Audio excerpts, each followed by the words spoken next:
The reason for this huge increase in the amount of track was the government. The construction of the railroads was heavily subsidized by the government. Enormous amounts of both land and money were given for free to the railroad companies to build these things under the idea that an improved railroad system would be a public good. But they were privately owned, and the profits went into the pockets of private individuals, like Cornelius Vanderbilt, who you see over here in this cartoon on the left, James J. Hill, Colasar Huntington. I believe that's Huntington down there with the beard. These were some of the most wealthy, powerful businessmen of the era, and this was a time of incredibly wealthy, powerful businessmen. They were symbols of concentrated wealth. They were frequently admired for their great success and wealth, but also criticized. You see in this cartoon the workers giving their wages to the monopolists there. And many people saw it that way as well. The railroad also was the really prototype modern American corporation. The corporation that we're all familiar with today develops in the railroad industry. Corporations are great for businesses because they allow you to raise a lot of money because you can sell stock and so basically raise money from thousands or maybe even millions of people. But you're limited in your liability. If there's a problem, I can't sue you, the individual. I can sue your corporation, but I can't touch your money or your house or your car or whatever it is. So limiting liability and allowing people to raise more money are the primary reasons to create a corporation. There were other monopolists, of course. Carnegie, Andrew Carnegie, who I mentioned before, will monopolize steel. By 1873, Carnegie, who had he had gotten rich originally by running the telegraph operation for the Union Army during the Civil War, will have bought the Bessemer steelmaking process, that new, better steelmaking process. And he'll open a steel mill in Pittsburgh, Pennsylvania. He will vertically integrate. Now, vertical integration is where you buy every step along the way. So, for example, Carnegie owned a mountain range, the Mesabi Range in Minnesota, where he got the iron ore from. Then he owned a fleet of ships on the Great Lakes who would take the ore from Minnesota to his factory in his steel mill in Pittsburgh.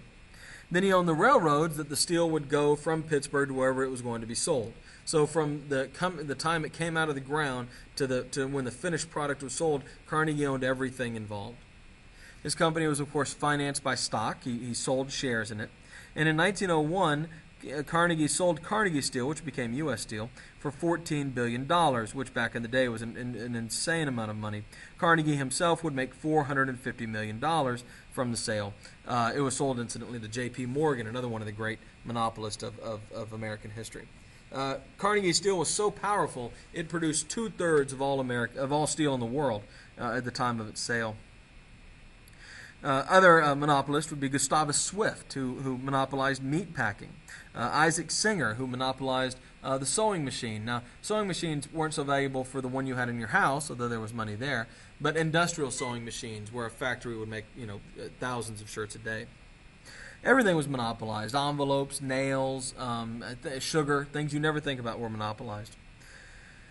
The new monopolies were based on the corporation, which was based on a bureaucratic arrangement. This is a division of responsibilities and clearly defined roles, a system of a hierarchy, a hierarchical system, so that there is a clear division of levels of power, and cost accounting.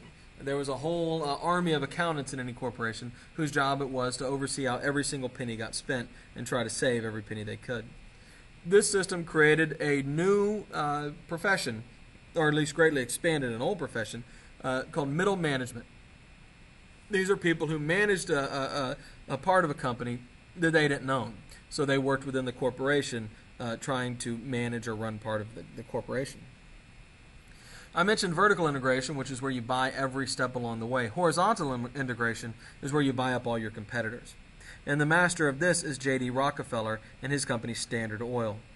They began with a Cleveland oil refinery, and then Rockefeller ruthlessly hunted down and destroyed his competitors. He would usually move into a market, charge less than was currently being charged until the refinery in the area could no longer compete, and then when it became unprofitable, he would buy it up cheap.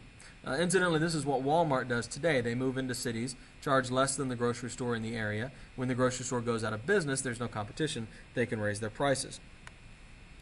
But Rockefeller also expanded vertically as well. He had a factory that built the barrels the oil was stored in. He had warehouses that held the oil once it was into the barrels. He bought and owned the pipelines that the oil flowed through. He owned the railroad that distributed the oil, and even had a part of his corporation who went out and sold the oil. The oil, from the moment it was in the ground until the moment it was used by the consumer, every aspect of that process was controlled by Rockefeller.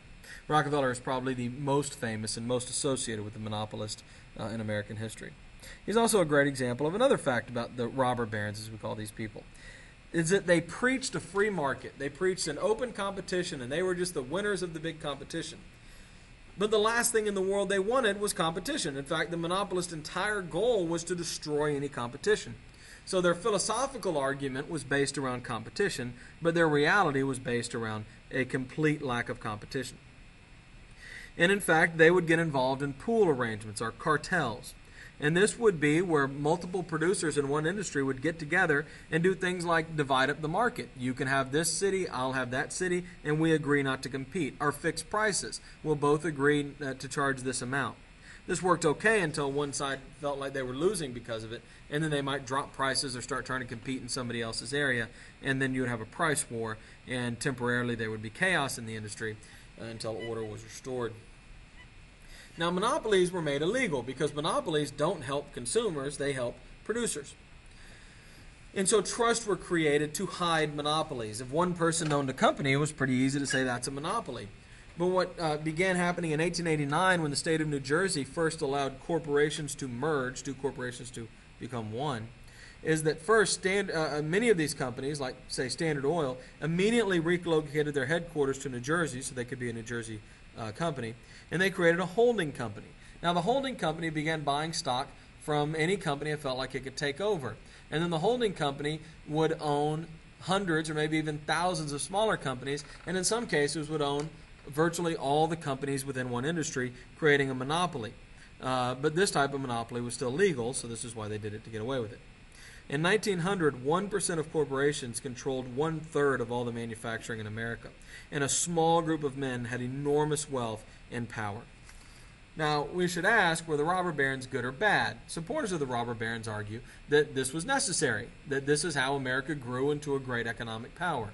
Critics of them would point out the horrible conditions workers worked under, the low pay, would point out that a monopolist and people who controlled these industries benefited themselves far more than they benefited the society at large.